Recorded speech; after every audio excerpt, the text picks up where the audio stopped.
possível um natural tirar a gordura da cintura, flancos, sem definhar? Eu vejo muito o falso magro, Muzi.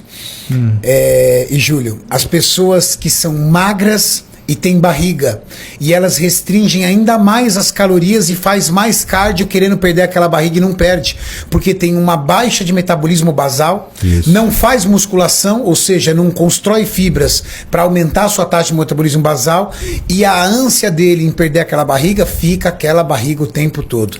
Aí ele não tem densidade, né? Ele e acha não tem que aquele volume que ele possui é músculo, mas não é. O falso magro, que é muito comum, é aquele ectomorfo que come errado. Sim. Que foi herdando aquela barriga. Barriguinha de lombriga. E que não faz aquele treino forte. Aquela barriguinha de... essa gordura no flanco que ele fala, né? Principalmente nessa região dos flancos. Tem ligação hormonal isso, Múcio? Tem um pouco de função tiroidiana envolvida, né? Porque você vê quando o cara ele tá quando ele tem hipotiroidismo, ele tá um pouquinho mais descontrolado, ele ganha gordura bem nessa região de flanco e crista ilíaca, né? É como se fosse praticamente um inchaço. Mas tem relação com captação periférica de glicose, ou seja, o quanto você consegue gastar de energia daquilo que você consome. O que está ligado a isso? Normalmente isso está ligado à quantidade de trabalho que o sujeito consegue fazer ou precisa fazer. Vou te dar um exemplo simples disso, tá? Ou tentar dar um exemplo simples, que é um pouco complicado. Pensa que para você não ter essa gordura, você tem que gastar 1.000 calorias por dia, além daquilo que você gasta de basal. Ou seja, você precisa treinar e gastar 1.000 calorias. Dá 1h30 no mínimo de treino forte. É exatamente isso onde eu queria chegar. Perfeito. Mas qual é o grande problema? O grande problema, Renato, é quando você tem esse cara que tem que gastar 1.000 calorias a mais, além do basal, além do que ele gasta treinando, você vai puxar essa caloria, por exemplo, da capacidade de recuperação muscular. E você vai captar essa energia às custas do que é a sua velocidade de recuperação. Então, muitas vezes, o que acontece? Para ele conseguir fazer esse gasto a mais calórico, ele vai bater na musculatura.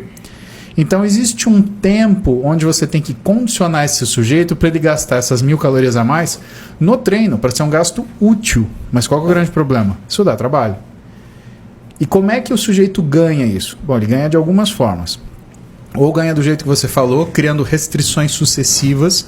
Por quê? Porque cada restrição que ele faz, ele perde capacidade metabólica.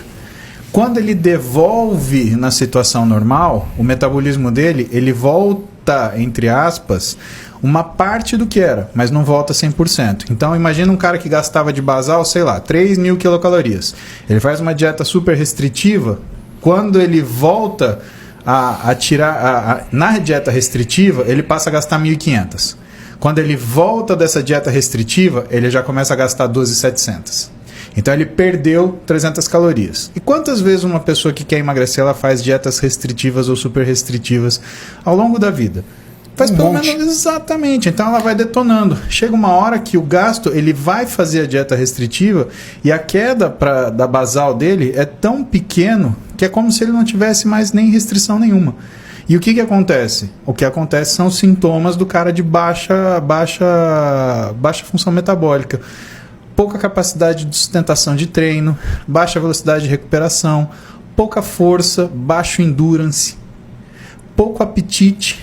Então o cara ele tem pouca fome e aí você tem os sintomas físicos, né? Então é um cara que engorda com muita facilidade, que se ele consumir um pouquinho mais de carboidrato, ele já vai reter líquido. É o cara que, se por exemplo, ele errar um final de semana, der uma detonada no final de semana, segunda-feira parece que ele nunca fez dieta na vida. Então são essas coisas.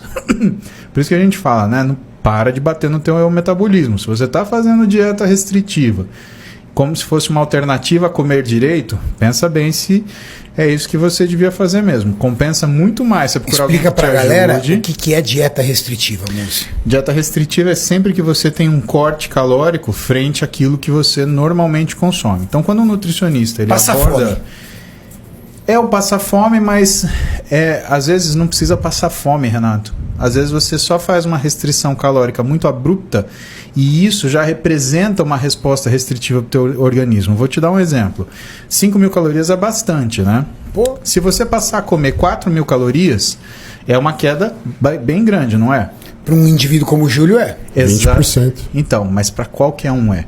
E por mais que 4.000 calorias seja ainda bastante caloria, se quer queira, quer não, cortou 1.000, cortou 20%. Então o corpo ele vai dar essa freada metabólica por causa dessas 1.000. Então não precisa fazer uma dieta de 400 calorias para você ferrar seu metabolismo. É só você criar um degradê, é só você criar um gradiente calórico muito abrupto que você já detona a sua função metabólica. Então por isso quando o nutricionista ele faz a abordagem do paciente, ele nunca começa com a restrição, ele começa com o fracionamento. Então primeiro ele faz o fracionamento alimentar, bota esse fulano para comer em horas fixas. Depois ele começa a trabalhar a retirada de caloria e de forma progressiva. Então primeiro ele tira 200, 300 calorias por semana, aí depois ele tira 400, até ele começar a ver que ele está chegando perto do basal. E a maioria das pessoas, maioria assim, 90%, você consegue fazer emagrecer sem precisar bater na caloria basal. Então pensa o cara lá que tem uma dieta ele tem um basal de 2.500 calorias diárias. Você consegue fazer ele emagrecer fazendo uma dieta de 2.800, 2.900, mas você não consegue fazer ele emagrecer nem com 2.000 calorias se ele já ficou fazendo restrições sucessivas durante a vida. Por quê? Porque ele já acostumou o corpo dele a lentificar a velocidade metabólica induzida pelo estresse energético.